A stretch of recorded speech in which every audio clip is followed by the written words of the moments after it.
రాజకీయాల్లో మహిళలకు ఉన్నత స్థాయిలో గుర్తింపు తీసుకొచ్చింది. మహిళలకు రాజకీయాల్లో ఎదగాలని, మహిళలను ఒక సోదరిగా, అన్నగా దీవించిన పార్టీ వైఎస్ఆర్సీపీ పార్టీ అని హిందూపురం వైఎస్ఆర్సీపీ అసెంబ్లీ అభ్యర్థి దీపిక అన్నారు.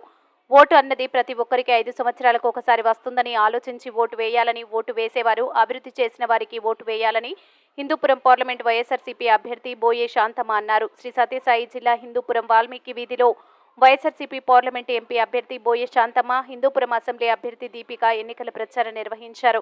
ఇరువురి రాక సందర్భంగా ఆ ప్రాంతం సందడి నెలకొంది.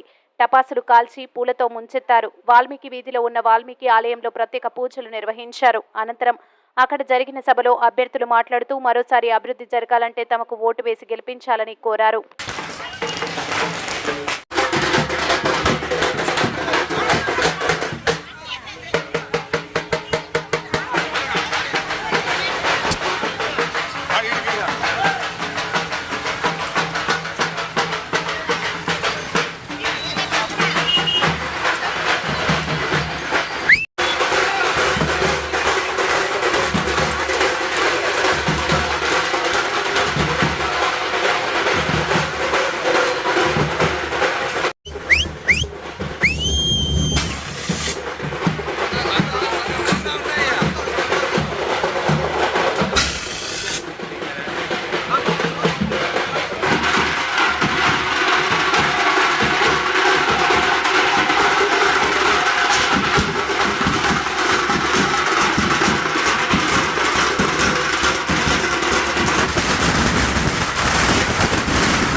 పెట్టిన సంక్షేమ పథకాలు ప్రతి ఇంటికి ఏదో ఒక రూపంలో లబ్ధి పొందుతూనే ఉన్నారు. ఆరోగ్యశ్రీ కానీ, అమ్మఒడి కానీ, చేయూత కానీ ఏదైనా ఒక మన రాజకీయ రంగంలో కూడా చాలా మంది ఆడవాళ్ళు ఉన్నారు.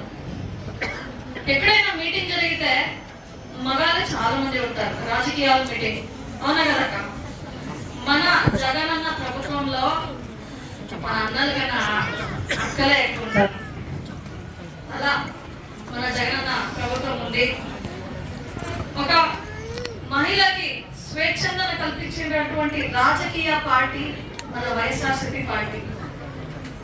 ఇంట్లో మేము ఎవరి మీద ఆధారపడకుండా మేము చదువుకోవడానికి కానీ, బతకడానికి కానీ మన ఆడవాళ్ళకి ఒక ఇంట్లో బిడ్డగా, అన్నగా, మనవడిగా మన జగనన్న మన తోడుంటాడు. ఇది మీరు సంక్షేమ పథక రూపంలో చూసింటారు. రాబోయే రోజుల్లో ఇటువంటి ప్రభుత్వాన్ని మనం కాపాడుకుందాం. మీ అందరూ కూడా ఒక్క 5 నిమిషాలు ఆలోచించి చేసే ఓటు 5 సంవత్సరాల భవిష్యత్తు ఉంటుంది.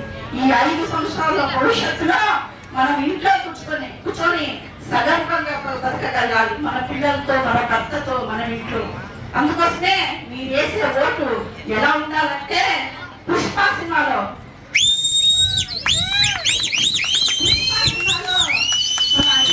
చెప్పినట్టు ఆ కాలు నాదే, ఈ కాలు నాదే.